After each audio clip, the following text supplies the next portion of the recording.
ये dangerous fat आपकी body को साइलेंटली तबाह कर रहा है और आपको इस बात का अंदाजा भी नहीं। कुछ साल पहले अगर आप मुझे देखते तो शायद आपको लगता कि मेरा सबसे बड़ा प्रॉब्लम मेरा वेट है। मैं भी यही सोचता था। मुझे लगता था कि जिस दिन स्केल का नंबर नीचे आ गया उस दिन मेरी सारी प्रॉब्लम्स खत्म हो जाएंगी। लेकिन जब मैंने वेट लॉस करना शुरू किया तो मुझे एक अजीब चीज समझ आई। बहुत से लोग वेट लूज कर लेते हैं लेकिन फिर भी उनका पेट वहीं रहता है। स्लिम तो नजर आते हैं लेकिन फिर भी उन्हें फैटी लिवर या इंसुलिन रेजिस्टेंस होता है। और ये सब देखकर मुझे एहसास हुआ कि हम शायद गलत चीज को टारगेट कर रहे हैं। और मैंने अपनी 60 केजी ट्रांसफॉर्मेशन में एक्सपीरियंस किया, आप चाहे जितना मर्जी वेट लूज कर लो, आपका बेली फैट वहीं रह सकता है।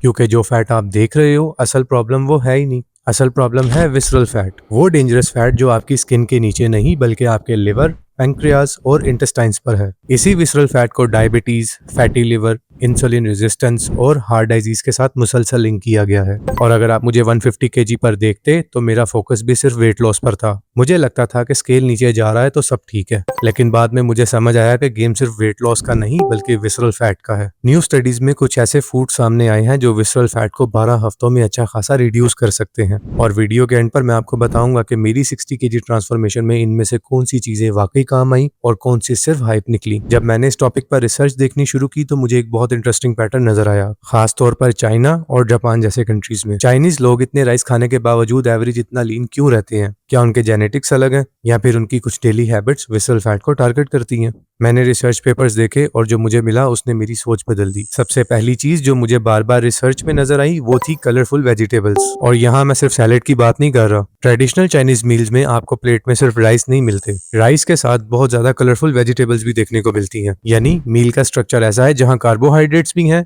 प्रोटीन भी है, लेकिन प्लेट का एक बड़ा हिस्सा फाइबर, माइक्रोन्यूट्रिएंट्स और कलरफुल प्लांट फूड से फिल होता है। रिसर्च में इन कलरफुल वेजिटेबल्स को कैरोटीनॉइड रिच फूड्स कहा जाता है। कैरोटीनॉइड्स नेचुरल एंटीऑक्सीडेंट्स हैं जो वेजिटेबल को उनका ब्राइट कलर देते हैं। जैसे कैरेट्स और बेल पेपर्स में ऑरेंज, रेड और येलो कलर्स वो सिर्फ डेकोरेशन के लिए नहीं है। उन कलर्स के पीछे बायोएक्टिव कंपाउंड्स होते हैं जो बॉडी के अंदर इन्फ्लेमेशन और ऑक्सीडेटिव स्ट्रेस को रिड्यूस करने में हेल्प कर सकते हैं। और ये दोनों चीजें विसरल फैट के साथ लिंक्ड हैं। रिसर्च ने ऑब्जर्व किया कि जिन लोगों की डाइट में कैरोटीनॉइड रिच फूड ज्यादा हैं उनमें विसरल फैट के लेवल्स भी लो हैं। इसका मतलब ये नहीं कि कैरेट्स बेली फैट को मेल्ट करती हैं या स्पिनच खाने से आपके लिवर का फैट चला जाएगा, लेकिन इसका मतलब ये है कि अगर आप अपनी डेली डाइट में कलरफुल वेजिटेबल्स को कंसिस्टेंटली ऐड करते हो तो आप बॉडी को वो एनवायरनमेंट देते हो जहां फैट लॉस और मेटाबॉलिक हेल्थ बेटर सपोर्ट होती है। इसका सबसे बड़ा बेनिफिट ये है कि वेजिटेबल्स कैलोरीज में लो और फाइबर में हाई होती हैं और मील का वॉल्यूम इंक्रीज करती हैं। यानी आप प्लेट को ज्यादा फुल फील करते हो, स्टमक ज्यादा सेटिस्फाइड रहता है लेकिन कैलोरीज उतनी ज्यादा नहीं होती। और जब ये चीज रोजाना रिपीट होती है तो लॉन्ग टर्म में कैलोरी कंट्रोल नेचुरली इजी हो जाता है। मेरी खुद की जर्नी में भी यही चीज इंपॉर्टेंट थी। जब मैं सिर्फ चिकन, राइस या बेसिक डाइटिंग पर फोकस करता था तो डाइट बोरिंग लगती थी और हंगर ज्यादा फील होती थी। लेकिन जब मैंने मील्स में कलरफुल वेजिटेबल्स ऐड करना शुरू की तो प्लेट ज्यादा कंप्लीट लगने लगी, डाइजेशन बेटर फील हुआ, फुलनेस बेटर हुई और डाइट मेंटली सस्टेनेबल बन गई। लेकिन यहाँ एक इंपॉर्टेंट बात समझने की जरूरत है। अब इस बेस को इस्तेमाल करते हुए हमारे ट्रेडिशनल कोचेज या सो कॉल्ड न्यूट्रिशनिस्ट क्या करते हैं? आपकी डाइट में सिर्फ वेजिटेबल्स का बफे लगाकर बाकी होल फूड्स को इग्नोर कर देते हैं। यस, ये वेजिटेबल फाइबर्स का अच्छा सोर्स हैं और आपका विसरल फैट कम करने में बहुत अच्छी तरह सपोर्ट कर सकती हैं। लेकिन बैलेंस्ड मील का कॉन्सेप्ट कहाँ गया? कार्बोहाइड्रेट्स कहाँ गए? प्रोटीन जो सबसे इंपॉर्टेंट मैक्रोन्यूट्रिएंट है वो कहाँ गया? फैट लॉस का मतलब हरगिज ये नहीं कि आप प्लेट में सिर्फ सलाद को भर दो। स्मार्ट फैट लॉस का मतलब है कि आपकी प्लेट में प्रोटीन भी हो, कंट्रोल्ड कार्बोहाइड्रेट्स भी हो, हेल्दी फैट्स भी हो और कलरफुल वेजिटेबल्स भी हो। क्योंकि वेजिटेबल्स कभी भी अकेली ट्रांसफॉर्मेशन नहीं करती, लेकिन जब वेजिटेबल्स को प्रॉपर प्रोटीन, होल फूड्स और कैलोरी कंट्रोल के साथ कंबाइन किया जाए तो ये विसरल फैट रिडक्शन के प्रोसेस को बहुत तेजी से सपोर्ट करती है। अब आती है वो चीज जो चाइनीज कल्चर का रोजाना हिस्सा है, ग्रीन टी। और ऑनेस्टली पहले मुझे लगा ये भी हाइप होगी, लेकिन स्टडीज ने ग्रीन टी के अंदर कैटेजिन्स पर फोकस किया।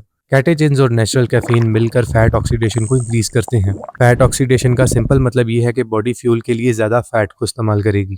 मैं ये नहीं कह रहा कि ग्रीन टी ने मेरा 60 केजी वेट लॉस किया, लेकिन जब मैंने शुगरी ड्रिंक्स रिमूव की, वाटर और ग्रीन टी को प्रेफरेंस दी तो मेरी डेली कैलोरीज नेचुरली कम हुई और लॉन्ग टर्म में ये बहुत बड़ा डिफरेंस बना। लेकिन यहाँ एक प्रॉब्लम है, बहुत से लोग ये सुनते ही सोचते हैं कि ग्रीन टी ही सीक्रेट है। बिल्कुल नहीं, रिसर्च कुछ और कहती है। सबसे पावरफुल टूल्स ना कैरेट्स थे ना ग्रीन टी, सबसे पावरफुल चीज थी मूवमेंट, एक्सरसाइज।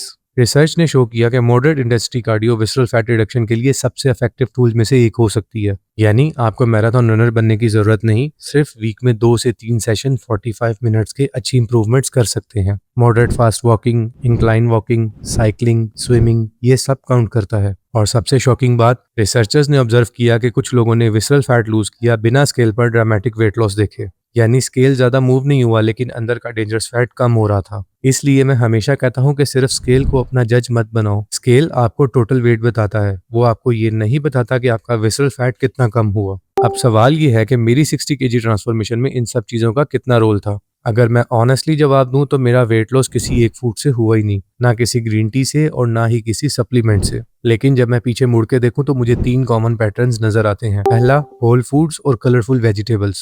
दूसरा, लिक्विड कैलोरी का अग्रेसिव रिडक्शन। और तीसरा, कंसिस्टेंट मूवमेंट। और जब साइंस और मेरा पर्सनल एक्सपीरियंस एक ही डायरेक्शन में पॉइंट करें तो मैं उस सिग्नल को कभी इग्नोर नहीं करता। अगर आप विसरल फैट रिड्यूस करना चाहते हो तो शॉर्टकट्स मत ढूंढो, अपनी डेली हैबिट्स को इंप्रूव करो, क्योंकि विसरल फैट एक दिन में स्टोर नहीं हुआ और एक दिन में जाएगा भी नहीं। लेकिन अगर आप डेली बेटर चॉइसेस करते रहोगे तो बॉडी रिस्पॉन्ड करेगी। और मेरी 60 केजी ट्रांसफॉर्मेशन इसका सबसे बड़ा प्रूफ है।